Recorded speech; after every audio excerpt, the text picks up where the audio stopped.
Bismillahirrahmanirrahim. Assalamualaikum warahmatullahi taala wabarakatuh. Alhamdulillahirabbil alamin wa sallallahu ala sayyidina Muhammadin wa ala alihi wa sahbihi wasallam. Amma ba'du. Apa kabar semuanya? Mudah-mudahan senantiasa ada dalam lindungan Allah Subhanahu wa taala dan selamat dunia akhirat. Selamat datang di channel yang bikin kecanduan. Pede amat ya. Channel A Guru Garut. Ini alhamdulillah ya, engagement subscriber saya itu bagus. Alhamdulillah. Jadi saya bisa menyimpulkan demikian, channel yang bikin kecanduan. Padahal masalah yang dibahasnya itu aja begitu. Saat-saat ini ya, beberapa bulan kemarin Jokowi terus yang dibahas itu. Nanti menjelang Ramadan, insya Allah kita akan agak kembali on the track ya dari channel ini, yaitu membahas permasalahan-permasalahan agama. Insya Allah, kalau memang demikian adanya ya. Nah, untuk saat ini jangan dulu kemana-mana ya, ini masalah Jokowi masih ini. Aduh. Nah, perkembangan ya yang paling mutakhir dari permasalahan ijazah ini adalah Roy Suryo dan kawan-kawan mengajukan uji materi sebuah undang-undang begitu ke MK. Entah ini permasalahan formalnya seperti apa atau materinya seperti apa. Yang mengajukan itu diantaranya Pak Refli Harun ya, karena beliau itu memang salah satu ahli hukum konstitusi. Nah, ini merupakan sebuah perjuangan lagi. Jadi sekali lagi saya katakan, memang permasalahan Jokowi ini judulnya doang Jokowi, tetapi permasalahan di belakangnya itu banyak ya, dari abuse of power kepolisian misalkan, kemudian ketidaknetralan KPU, kemudian kacau balaunya UGM, itu banyak sekali permasalahan di dalamnya. Nah, yang mana salah satu yang akan bersentuhan langsung dengan kita sebagai masyarakat Indonesia secara langsung, saya katakan bukan secara tidak langsung, secara langsung adalah permasalahan kebebasan berpendapat. Nah, apabila Roy Suryo dan kawan-kawan ini pada akhirnya ditetapkan sebagai tersangka pencemaran nama baik kepada Jokowi, ini sebetulnya ada yang dicederai, yaitu hak konstitusional sebagai seorang warga negara dari suatu negara yang demokratis. Jadi saya sering kali mengatakan bahwa demokrasi ini harus dijaga ya. Kenapa demikian? Begini permasalahannya itu. Saya ini orang Muslim. Negara demokrasi sebagaimana adanya di Indonesia sekarang, bagi saya sebagai orang Muslim itu tidak ideal ya. Di belakang saya ini banyak kitab-kitab. Anda mau mencari kitab apa, permasalahan apa, itu insya Allah ada begitu. Kita mau melihat kepemimpinan misalkan begitu ya, sebuah sistem negara. Jangan kira Islam tidak punya itu. Islam itu punya. Mau dari madhab mana kita mengambil. Dalam pengertian bahwa secara sistem kita memiliki sebagai seorang Muslim suatu sistem untuk diberlakukan sebagai suatu komunitas sosial yang saat ini bernama negara, itu punya. Tapi sayangnya memang di Indonesia ini tidak ditegakkan. Jadi pada akhirnya orang-orang di pesantren itu belajar agama ya, mulai dari ibadah sampai muamalat. Dan muamalat itu nanti bukan hanya ekonomi sebetulnya, tetapi bagaimana kita itu berinteraksi. Itu seharusnya ada yang menegakkan begitu. Jinayat ya, hukum kriminal itu harus ada yang ditegakkan. Sehingga jangankan oleh hukum negara sebetulnya, apa yang dilakukan oleh Roy Suryo dan kawan-kawan dalam pengertian ini sebuah penelitian atas suatu ijazah seorang pemimpin, di dalam hukum jinayat pun tidak akan ditemukan hukumnya. Ya, itu setahu saya loh ya, setahu saya. Kecuali kalau memang ada hakim, ada qadhi mengatakan itu bersalah. Tapi setahu saya ini tidak akan pernah bisa diterapkan jinayat kepada Roy Suryo dan kawan-kawan. Itu dari hukum agama. Apalagi dari hukum sebuah negara yang sedari awal mengatakan negara demokrasi begitu. Nah, kalau saya tarik kembali misalkan tadi ya, bahwa ini tidak ideal, saya rasa ini tidak ideal. Makanya di dalam hati kita itu harus ada cita-cita sebetulnya tegaknya hukum Islam. Tetapi sebagai sebuah bangsa yang majemuk, sepertinya demokrasi itu yang paling ideal, bukan dalam keadaan saya sebagai muslim atau bukan dalam keadaan kita sebagai muslim, tapi keadaan suatu sistem sosial yang bukan hasil dari rampasan perang muslimin sebelumnya begitu dan lain sebagainya, itu tidak ada syarat-syarat masuk sebagai suatu daerah kekhalifahan tertentu. Indonesia ini pada akhirnya yang paling cocok memang demokrasi, dan itulah yang dilihat oleh para sesepuh kita dahulu, sehingga mereka itu beliau itu ridho negara Indonesia ini landasan hukumnya adalah, prinsip hukumnya adalah Pancasila dengan landasannya Undang-Undang Dasar 1945, yang mana dibentuklah suatu lembaga untuk melindungi itu yang bernama Mahkamah Konstitusi. Jadi sangat tepat sekali sekarang yang dilakukan oleh Roy Suryo dan kawan-kawan lewat Pak Refli Harun ini untuk masuk ke ranah Mahkamah Konstitusi untuk mempermasalahkan kelakuan si Jokowi ini, karena kelakuan Jokowi dan kepolisian itu sangat tidak bermartabat, sangat tidak konstitusional. Karena ini pada akhirnya apabila Roy Suryo itu sampai, naudzubillah min dzalik ya, kasihan jangan sampai ini, kalau sampai di penjara, yang tercederai itu adalah hak kita sebagai warga negara yang sudah tetap di dalam sebuah negara dengan sistem demokrasi. Sistem demokrasinya ini yang tercederai begitu. Dan itu tidak boleh dicederai karena itu adalah konstitusi negara kita. Dalam pengertian pada kasus saat ini Jokowi itu sudah berlaga, yang bersangkutan ini sudah berlaga ya seperti di atas negara, dan tidak boleh ada warga negara seperti itu, jumawa sekali begitu ya. Nah makanya tidak heran dan tidak aneh juga kalau pada akhirnya orang-orang yang pikirannya sama-sama pikiran termul itu memakai cara-cara termul seperti Egy Sujana tuh. Yang malah tambah saya heran begitu ya. Saya kemarin lihat di channelnya Harry Pras itu, ada Harry Pras ngobrol sama seorang pengacara yang mau memenjarakan Mama Gufron karena satu dan lain hal. Malah bukan Mama Gufron saja yang mau dipenjarakan, tetapi juga semua habaib.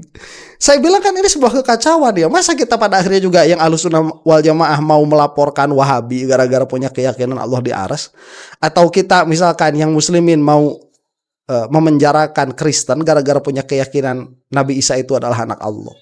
Kan tidak bisa. Makanya sistem demokrasi ini meskipun dia itu tidak cocok bagi saya, bagi kita yang muslim, dalam pengertian idealisme yang paling ideal begitu. Itu bukanlah sebuah negara ideal bagi umat muslim ya, tetapi itu adalah bentuk negara ideal bagi suatu negara yang majemuk seperti Indonesia ini. Dan sekarang kemajemukan itu, sistem demokrasi itu sedang dilangkahi dan diludahi oleh orang yang namanya Jokowi. Nah, kita masuk sekarang kepada reaksinya ya. Ini ada dua permasalahan. Yang satu itu dari entah namanya siapa ini, saya tidak menangkap namanya ya. Beliau itu yang pernah ditolak jadi saksi di KIP ya. Di KIP ditolak karena yang bersangkutan ini pernah berada di jajaran hakim KIP ya, KIP, Komisi Informasi Pusat. Tapi kebetulan yang bersangkutan ini mantan termul. Jadi beliau ini ingin masuk ke MK sebagai saksi untuk sedikit banyak memberikan persaksian bahwa apa-apa yang dilakukan oleh Rasulullah dan kawan-kawan itu tidaklah atau bukanlah sebuah tindak kriminal, dan pasal-pasal yang disangkakan kepada mereka, kepada RRT itu adalah pasal-pasal yang problematik ya saat ini. Kemudian ada juga nanti Pak Edi Mulyadi ya, bukan Dedi Mulyadi tapi Edi Mulyadi, itu akan menjelaskan bagaimana Rasulullah dan kawan-kawan ini dipersekusi lah secara psikologis begitu ya tatkala mereka masuk ke UGM. Nah, apa yang akan yang disaksikan di sini kita lihat saja langsung ya. Mari kita mulai. Markimul. Baiklah, saya diminta oleh Pak Roy Suryo melalui Pak Refli Harun untuk menjadi saksi meringankan. Roy, Rismond dan Tifa. Ya, Pak Roy Suryo, Pak Rismond dan Dr. Tifa. Ya. Melalui Pak Refli Harun untuk menjadi saksi meringankan. Oke. Pada periode 2012-2016 saya adalah ketua komisioner Komisi Informasi Provinsi DKI Jakarta.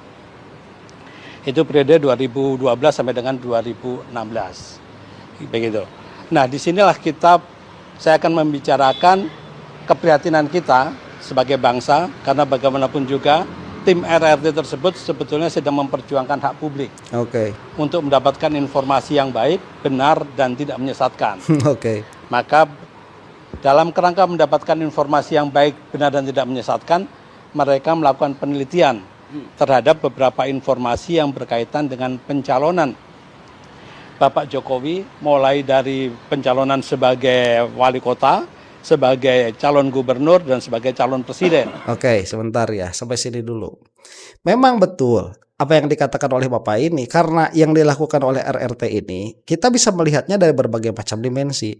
Kita bisa melihat itu misalkan sebagai dimensi penelitian atas suatu data tertentu ya, yaitu ijazah yang diupload oleh Dian Sandi itu. Atau kita juga bisa melihat ini sebagai karya jurnalistik, bisa juga ini dilihat sebagai karya jurnalistik, yang mana itu harus berimbang begitu. Nah, keberimbangan itu kan tidak akan terjadi apabila Roy Suryo dan kawan-kawan ini pada akhirnya dipenjarakan begitu. Dan ini akan berbahaya bagi status negara kita sebagai negara yang demokratis. Memang tidak, apa sih masalahnya di sebuah negara yang demokratis begitu meneliti ijazah seseorang dengan mengeluarkan kesimpulan tertentu? Apa salahnya? Ya, jangan di negara demokrasi lah. Dalam hal Islam coba, apa salahnya? Ini ada sesuatu yang diteliti, yang mana kebetulan penelitian itu adalah ijazah. Nih ya, di Islam itu ada yang namanya ilmu ilmu ta'dil ya, dan tajrih itu. Al-adlu wal jarhu. Itu ada ilmu rijal tuh. Ilmu rijal itu yang diteliti bukan cuman ijazah seseorang. Yang diteliti itu pribadi seseorang demi kemaslahatan ilmu yang sampai. Itu ada hukumnya di Islam. Kalau yang namanya penelitian seperti ini haram mutlak, itu tidak akan ada. Ilmu al-jarhu wa ta'dil itu nggak bakalan ada. Menjarah seseorang, melukai seseorang begitu. Jadi menganggap seseorang itu terluka karena kelakuannya. Itu ada, nanti orangnya dhaif, orangnya tidak thikoh begitu, dan lain sebagainya. At-ta'dil itu menganggap seseorang itu adil dalam riwayat. Jadi nanti kalau dia adil, dia memiliki memiliki posisi sebagai adil riwayat. Itu kan ada ilmunya. Lah masa cuma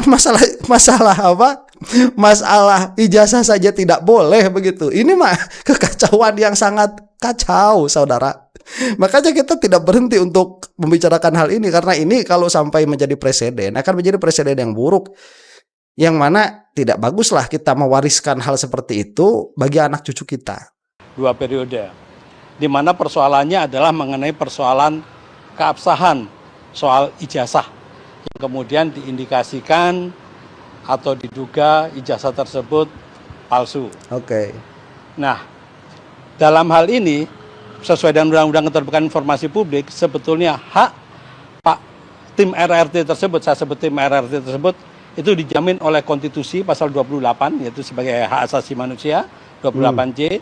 Kemudian juga dia dijamin oleh Undang-Undang Keterbukaan Informasi Publik, yaitu untuk mendapatkan informasi publik yang baik, benar, dan tidak menyesatkan. Dan kemudian juga mempunyai hak untuk menyebarluaskan informasi publik tersebut melalui berbagai platform media. Itu adalah hak. Nah, bagus.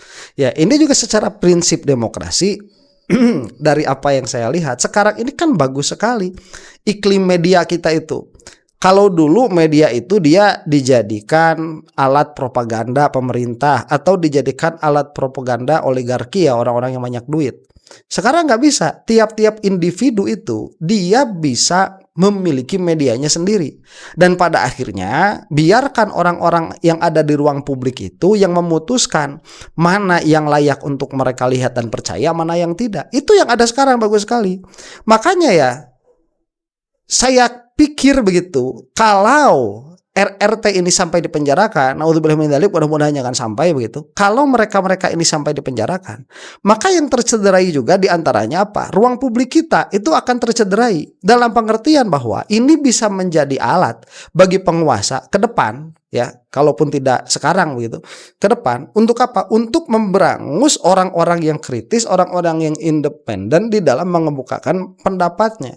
Jadi nanti akan kembali kepada sumber-sumber media yang otoritatif, yang mana itu tidak bagus. Kalau otoritas itu tunggal begitu. Jadi pada akhirnya nanti akan ada monopoli informasi. Buruk sekali pada akhirnya ya.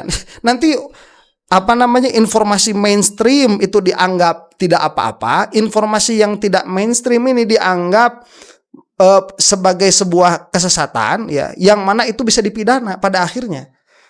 Jelek sekali ini.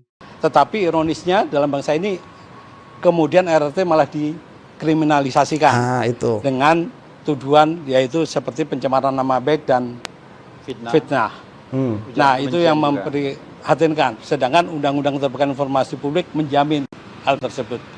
Nah, itulah yang bisa saya sampaikan nanti di hadapan penyidik berkaitan dengan satu posisi saya, yang keduanya mengenai kedudukan Roy Suryo dan RRT yang dilindungi oleh undang-undang dalam rangka mencari informasi. Roy Suryo, Rismond dan Tifa. Ya, tim RRT. Oke, berarti ini ke kepolisian ya, bukan ke MK. Cuman Pak Refli Harun ini ada kan acara dengan MK tuh hari ini. Ada, jadi ini bukan yang ke MK, ini yang ke polisi. Tim RRT itu berkaitan dengan kemampuan mereka untuk melakukan penelitian. Nah, itu pun dijamin penelitian bagi pengembangan ilmu pengetahuan maupun pengembangan pribadi itu diperbolehkan oleh Undang-Undang Keterbukaan Informasi Publik. Saya rasa itu. Tadi disebutkan adalah saksi fakta. Nanti akan Bapak sampaikan apa saja fakta-fakta yang Bapak lihat dari ijazah tersebut. Oke. Baik, kalau berkaitan dengan saksi fakta itu sebetulnya berkaitan dengan posisi saya sebagai aktivis GMNI. Oke. Waktu itu saya sebagai pengurus di Dewan Pakar Persatuan Alumni GMNI, di mana salah satu Sebentar, GMNI itu apa ya? Kalau ada yang tahu silahkan tuliskan di bawah kolom komentar. GMNI itu gerakan manusia apa? tim ofisial daripada PDI Perjuangan dalam konteks pencalonan Gubernur DKI, yaitu Bung Denny Iskandar, itu bercerita kepada saya bahwa beliau itu heran kenapa foto di ijazah Pak Jokowi yang dilegalisir basah tersebut berbeda dengan sosoknya Pak Jokowi. Ada kecurigaan beliau itu yang disampaikan ke saya, dan memang setelah saya lihat secara kasat mata memang beda lah antara sosok Pak Jokowi dengan foto yang ada di ijazah. Tentunya kan kawan-kawan sudah melihat salinan ijazah yang sudah beredar di media massa, baik yang di-upload oleh Dian Sandi, kader PSI, ataupun yang kemudian sempat ramai juga di berbagai media, kan ditunjukkan tuh foto tersebut. Sehingga sebetulnya secara kasat mata bisa kelihatan lah. Ya, yang diupload katanya sama Andi Azwan ya. Cuman sebentar nih, sampai sini dulu. Yang menarik berarti Bapak ini selain jadi saksi ahli juga jadi saksi fakta. Dan kecurigaan terhadap ijazah Jokowi yang fotonya itu bukan foto Jokowi ternyata sudah ada sebelum diramaikan oleh Roy Suryo. Nah, ini maksud saya. Jadi yang sedari awal memiliki kejanggalan begitu ya. Ini kan jadi saksi fakta tuh bahwa dulu juga waktu Jokowi ini ijazahnya dipakai untuk ikut kontestasi politik, itu pernah ada orang-orang bersuara ini kok fotonya gak mirip sama Jokowi begitu. Cuman karena itu dari internal PDIP dan bukan kebetulan saat itu Jokowi dimajukan oleh PDIP, jadi orang-orangnya diam begitu. Ya, tidak terbentik sesuatu untuk melakukan penelitian lebih lanjut. Inilah bedanya dengan Roy Suryo dan kawan-kawan. Roy Suryo dan kawan-kawan terbentik pikirannya itu untuk melakukan penelitian lebih lanjut. Ini menarik nih, fakta yang akan dikemukakan begitu. Jadi kecurigaan itu ada, bahkan jauh sebelum Roy Suryo itu menyebutkan foto yang ada di ijazah Jokowi bukan Jokowi. Dari sisi itu sosok Pak Jokowi berbeda dengan foto yang ada di ijazah. Ya, itu yang perlu saya sampaikan juga. Ya, berkaitan dengan hal itu kan informasi yang saya dapat dari tim official pemilihan Gubernur DKI dari PDI Perjuangan, yaitu Bung Denny Iskandar, di mana kemudian nama beliau itu kan disebut juga oleh Victor. 3 nama sebagai tim Jakarta dalam pembuat ijazah palsu, yaitu Denny Iskandar, kemudian Indra, dan saya sendiri, Yulianto. Makanya saya perlu mengklarifikasikan juga, karena dari informasi yang beredar itu seakan-akan saya itu berposisi sebagai tim sukses, padahal bukan sebagai tim sukses. Tetapi saya hanya sebagai mitra diskusi daripada tim ofisial pencalonan Gubernur DKI oleh PDI Perjuangan. Oke. Cukup kali, jangan detail terlalu detail. Sekarang Pak Edi. Nah, ini Pak Edi nih. Ini masuk ke tengah. Yang mau menceritakan kisahnya Roy Suryo di UGM ya. Oke. Jangan terlalu detail. Ya, terima kasih. Saya memang diminta oleh RRT untuk menjadi saksi terkait dengan kedatangan RRT dan tim TPU waktu itu ya ke UGM 14 atau 15 April, saya lupa ya tanggal persisnya. Nah, kemarin Prof. Refli memberikan arahan pada saya, saksi itu yang mendengar, melihat, mengalami. Jadi sampaikan saja apa yang Anda dengar, Anda lihat, Anda alami ketika di UGM itu. Ini nanti akan saya sampaikan kepada penyidik itu bahwa saya memang datang bersama rombongan, tapi saya berangkat sendiri, nggak pakai bus, nggak bareng-bareng, pakai kereta. Nah, ketemu di sana dan waktu saya ke sana 3 orang ini sudah masuk ke ruangan. Ya, Oke. kami nunggu di luar sambil ada beberapa mama orasi ini itu Roy Risman Tipa ya. Sementara sementara Sementara saya juga heran nih sama ibu-ibu yang suka ikut Roy Suryo dan kawan-kawan itu ya. Bukan nggak bagus itu ya, apa ya? Ya nggak mau komentar lah, lanjutin aja. tim TPUA belum hadir karena ada kendala di lapangan busnya ya, terlambat ada apalah gitu ya. Karena saya nggak bareng sama rombongan, saya sampai lebih awal juga. Dan kita tunggu, kemudian keluar. Yang pertama terlihat oleh saya adalah Rismon. Lalu di belakangnya baru Tifa dan Roy. Oke. Nah, waktu mereka keluar, saya nggak tahu nama tempatnya apa, tapi depan selasar ya, kayak lorong gitu. Saya agak telat. Fakultas Kehutanan. Kehutanan, pasti kehutanan ya. Rismon udah diserbu sana sini, agak kurang jelas saya. Nggak lama dia pergi dahulu, kemudian baru kita jalan ke arah lapangan yang lebih luas. Nah, di situ ada Roy Suryo menjelaskan. Kemudian nyusul nggak lama ada Tifa juga menjelaskan. Waktu datangnya nggak bareng. Datang duluan, kira-kira jeda berapa 5-10 menit baru Tifa datang. Kemudian ternyata saya baru tahu bahwa Tifa itu datang terlambat karena masih lihat foto-foto di dalam. Katanya begitu. Nah, yang mau saya sampaikan adalah bahwa baik Roy maupun Tifa mengatakan mereka datang sebagai peneliti. Sebagai alumni, sebagai peneliti yang memang datang untuk melihat data-data yang dibutuhkan. Oke. Dan di situ mereka mengatakan mereka kecewa karena kalau istilah kata-kata Roy Suryo sebagai pemegang ranking nomor 2 soal keterbukaan informasi publik, ternyata UGM tidak memberikan informasi yang memadai. Data-data yang dibutuhkan sama sekali tidak disediakan. Kecewa. Ada katanya 34 atau 24 yang dijanjikan, tidak ada. Tadinya mereka berharap ada di meja untuk dilihat, diperiksa. Tapi ternyata tidak ada. Ya sebentar, itu ya yang saya maksud UGM ini meludahi muka sendiri. Karena mereka itu orang-orang yang saban tahun pasti merekomendasikan penelitian begitu. Pasti saban tahun itu ada. Tetapi saat diri mereka dijadikan objek penelitian, ogah begitu. Malu-maluin UGM di bawah BOFA ini. Katanya turun ya kemarin peminatnya UGM. Betul atau tidak ya? Tolong tulis di kolom komentar. Udah nggak punya integritas ya di bawah OVA itu. Dan kata mereka, baik Tifa maupun Roy mengatakan mereka kecewa sekali, bahkan sempat mau deadlock. Roy mengatakan intensitas meninggi. Kalau teman-teman lihat video saya sempat ada pertanyaan saya. Maksudnya apa intensitas meninggi? Ya karena kita saling bantah. Saling bantah sehingga kami berencana walk out, keluar ruangan. Nah kemudian Roy juga mengatakan mereka datang terkejut begitu masuk, mereka cuma bertiga. Dari 5 orang yang diminta oleh TPU bertiga. Dan di dalam ternyata ada 16 orang. 16 orang ini bukan cuma pejabat rektorat atau dekanat, tapi juga ada orang-orang yang katanya alumni UGM juga, termasuk salah satu nama disebut Pronojiwo oleh Roy Suryo. Ini sebetulnya Pronojiwo itu orang yang sering membela Jokowi. Ya, disebut ada gitu. Nah, kata Roy ini sebetulnya sebentar, itu Pronojiwo itu saya juga tidak tahu siapa. Tulis di kolom komentar ya kalau Anda tahu. Ini saya selama bikin video tentang Jokowi belum pernah bikin video tentang Pronojiwo itu. Tidak fair karena kita hanya berlima orang yang terkait betul, sementara mereka bisa datangkan orang sebanyak-banyaknya. Ada 16 orang kata Roy dalam ruangan itu. Ya.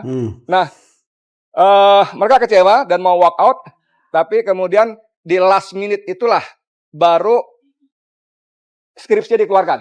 Skripsi dikeluarkan oleh kata Roy, Rismon memoto-moto melihat karena sebelumnya beberapa waktu sebelumnya dia udah datang udah melihat dulu ke perpustakaan dan diizinkan. Tapi waktu itu Risma moto-moto dan Roy juga moto-moto.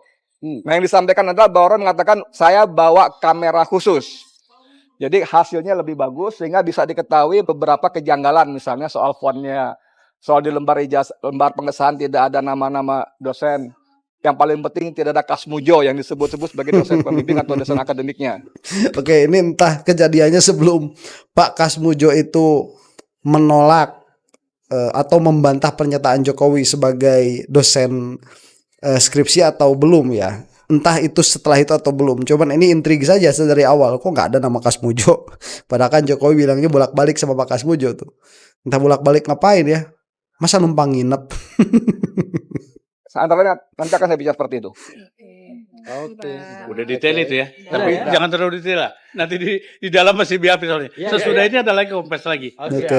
Tapi satu pertanyaan lagi boleh ke Pak Edi nih. Ada pertanyaan? Jam berapa deh nanti? Kita usahakan jam 1 jam 2 kelar ya. Iya. Mudah-mudahan ya. Kontrak lain. Karena kami ada agenda lain di Mahkamah Konstitusi. Iya. Nah, itu kan program di yang di MK itu. Pukul 14.30 tapi press conference Agenda pukul kita 13.45. Agendanya? Jadi Agenda sidangnya? ya agenda sidangnya itu pemeriksaan pendahuluan. Jadi insya Allah nanti ya di MK itu pukul 14.30 itu sidang pendahuluan dan hadir semua prinsipal dengan PH-PH-nya 12 orang insya Allah. Dan kita mempermasalahkan pasal-pasal yang memang dijadikan alas untuk menersangkakan 3 orang ini. Roy, Rismond, dan Dr. Tifa. Ya. Jadi mudah-mudahan MK cepat ya reaksinya. Karena kita mengajukannya pada Jumat, bukan Jumat kemarin, tapi Jumat sebelumnya. Dan sudah mendapatkan jadwal beberapa hari kemudian. Mudah-mudahan ini memberikan kabar baik bagi kita. Karena tidak hanya untuk kepentingan RRT, tapi ini juga untuk kepentingan kita semua. Karena pasal-pasal ini sering dikatakan pasal karet. Betul. Mas Edi Mulyadi sudah pernah mengalami pasal karet tersebut. Dan MK lah yang kemudian membatalkan atau menghanguskan pasal tersebut. Yaitu pasal 14, ayat 1, ayat 2, dan pasal 15, Undang-Undang 11946. Sebelum kemudian dihapuskan semuanya melalui KUHP yang baru. Tetapi jangan lupa, di KUHP yang baru pun ada potensi untuk terjadinya kasus-kasus pencemaran nama baik, fitnah, dan lain sebagainya. Padahal ini adalah public domain publik. Nah, kita minta sama MK, kalau berkenaan dengan domain publik, tidak boleh ada pasal-pasal fitnah, pencemaran nama baik, dan lain sebagainya. Karena itu mengganggu kerja penelitian, kerja intelektual, kerja demokrasi, dan lain sebagainya. Betul. Nah, baik. Jadi begini, seharusnya ya orang-orang yang berada di media sosial, orang-orang ya bukan media so untung ya, media sosial. Duh, bercandanya bapak-bapak tuh. Itu bukan hanya yang ada di media so untung, media sosial, tetapi orang-orang yang ada semua nih yang berkecimpung di dalam ruang publik seharusnya mendukung langkahnya Refli Harun ini, Pak Refli Harun, di dalam mempermasalahkan pasal-pasal karet ke Mahkamah Konstitusi. Karena pada akhirnya jika ini dipakai ya, yang rugi bukan cuman RRT, yang rugi bukan cuman orang yang anti Jokowi, tapi suatu saat kalau misalkan Jokowi itu sampai hilang sampai hilang kekuasaannya, giliran kamu nanti yang bisa dibalas itu, dilaporkan ke kepolisian. Apa mau seperti itu? Ya jadi bagi para termul ini ya, bagi para termul yang mau secinta apa kamu sama Jokowi, tolonglah dalam permasalahan ini kita bahu-membahu yuk, kita bersatu bersama-sama untuk menghilangkan pasal-pasal karet seperti ini. Kenapa? Karena ini akan sangat memberangus kebebasan berbicara kita dan kebebasan kita atau peluang kita di dalam mendapatkan informasi yang berimbang. Dan tidak ada informasi yang berimbang itu berbahaya. Kenapa? Karena knowledge is power. Karena pengetahuan itu adalah kekuatan. Maka barang siapa yang memegang pengetahuan dan informasi, dialah yang akan mengendalikan kekuatan. Demikian dengan izin Allah tentunya. Karena Allah. Demikian wallahu taala alam bisawab. Assalamualaikum warahmatullahi taala wabarakatuh.